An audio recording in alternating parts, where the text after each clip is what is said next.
Good morning, everyone.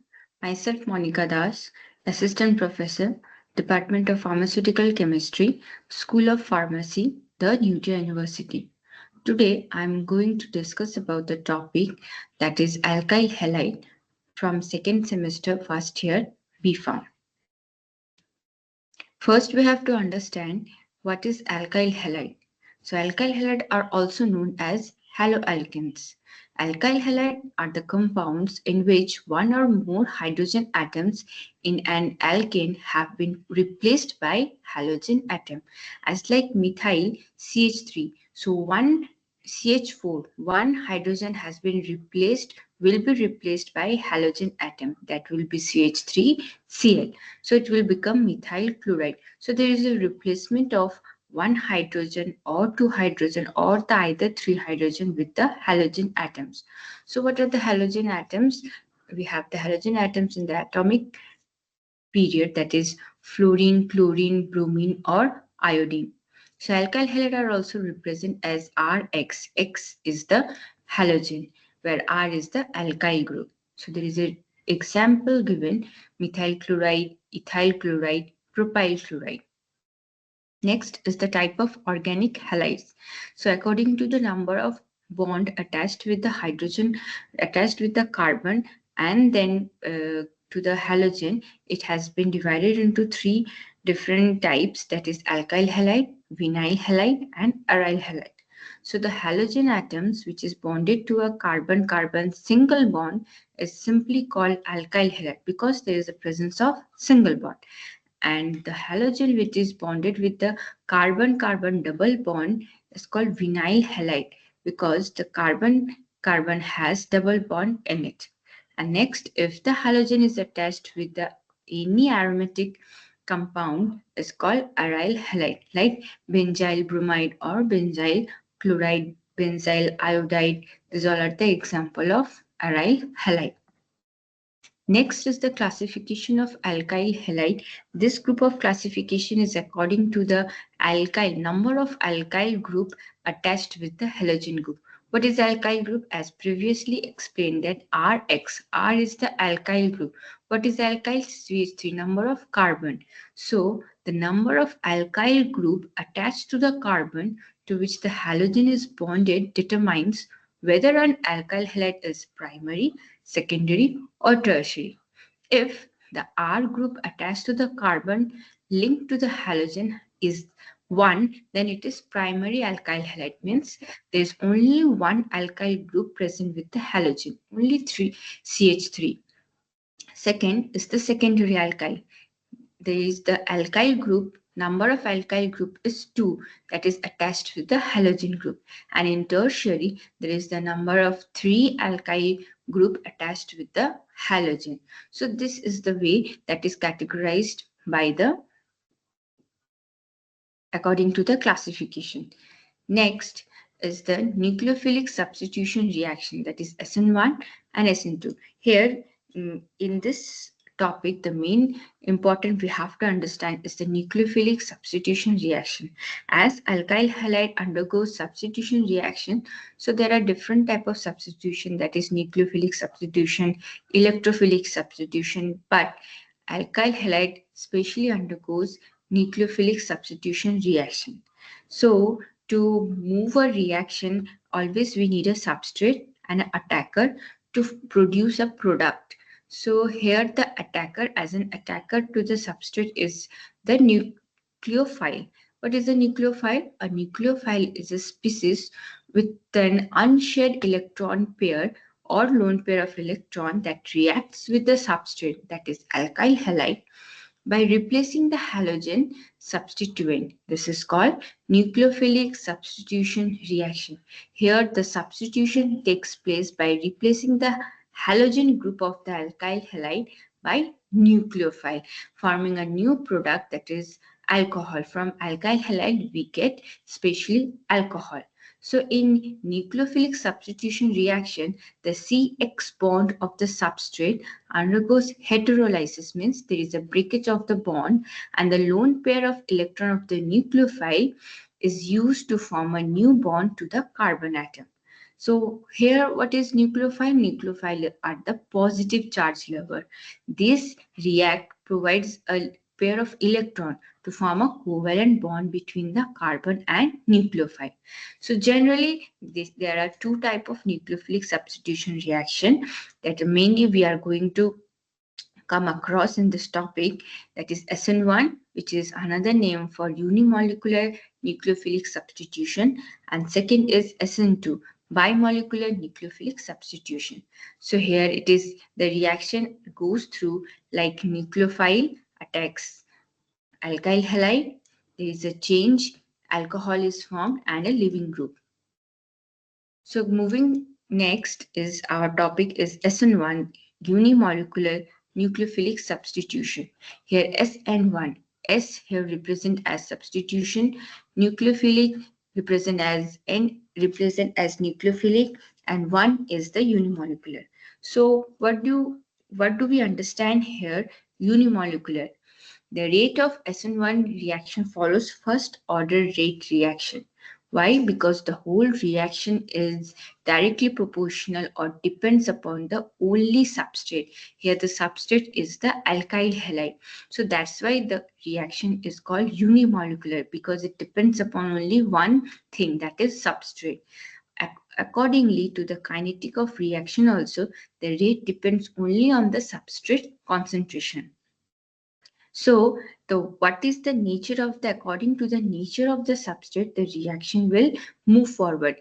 If therefore the order of the reactivity of substrate for SN1 reaction is tertiary, secondary and primary, because if the concentration of the substrate is much more, the rate of reaction will be fast as it is directly proportional. So tertiary alkyl halide will react much more than the primary and secondary. So here the example of hydrolysis of tertiary butyl bromide to form tertiary butyl alcohol has been represented, where the tertiary butyl bromide reacts with 2 molecules of water to form alcohol. Now we come across the mechanism of reaction. So how this reaction mechanism undergoes? SN1 reaction move in 3 steps, that is step 1, step 2 and step 3. In step 1 there is a formation of carbocation intermediate, and second there is a formation of oxanium ion, and third this oxanium ion gets converted into alcohol. So what happens in first step, the butyl bromide or the alkyl halide, there is a bond between carbon and halogen. This bond between carbon and halogen is break, and the bromide or the halogen group gets separated, leaving behind carbocation group, giving the positive charge on the carbon atom. So the carbon atom is now having one, there is a need of one atom to fulfill its stability. Therefore one of the two molecules of water molecule attacks this carbocation and forms a oxanium ion, resulting in the formation of oxanium intermediate. This oxanium intermediate, deprotonation of this is caused by the another molecule of water taking the hydrogen from this oxanium ion towards itself, forming hydronium ion, and at last there is a formation of butyl alcohol. So this way the SN1 reaction proceeds in 3 steps. So there is the easy way to understand that butyl bromide, there is a formation of carbonium ion, that is there is a planar carbonium ion.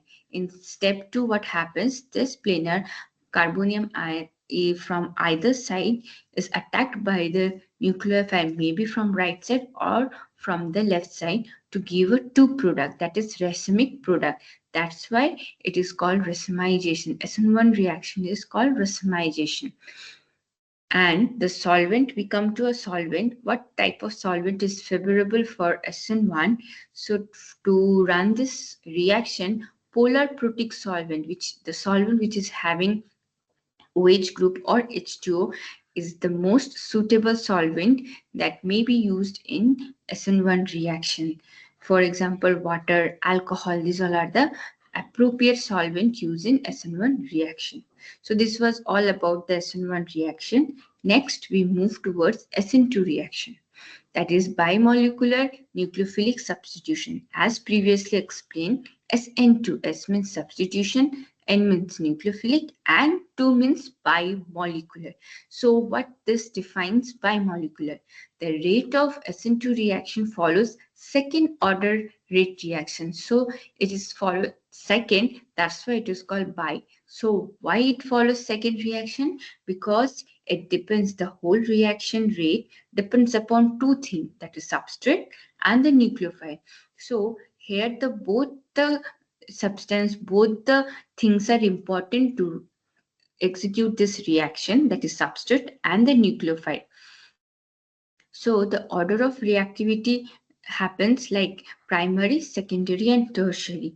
Why? If there is a bulky group present in the alkyl group, the nucleophile will not be able to attack the carbon. So here what happens, if the bulkiness of the alkyl is much greater, if tertiary is present, so nucleophile will not have the place to attack the carbon.